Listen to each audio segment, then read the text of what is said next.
Usai melakukan serangkaian penyelidikan, polisi akhirnya menangkap pelaku pembobol ATM BRI di Majene, Sulawesi Barat. Dua pelaku yang ditangkap masing-masing LK dan juga RS. LK sendiri merupakan karyawan bank plat merah itu dan bertugas di bagian IT.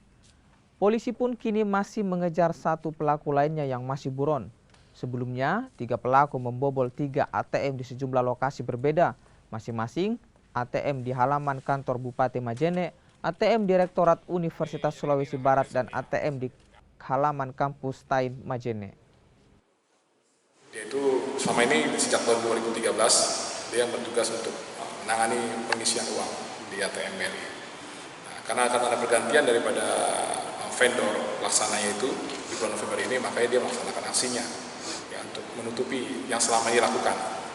Jadi selain pencurian kemarin tanggal 31, sebelumnya beliau juga tersangka ini mengambil uang beberapa kali di mesin. Berapa uang di situ yang sempat diambil? Yang sempat diambil pada saat malam itu kurang lebih ya 20 juta ini ya. Dan ada juga yang di Sumbar itu 20 juta.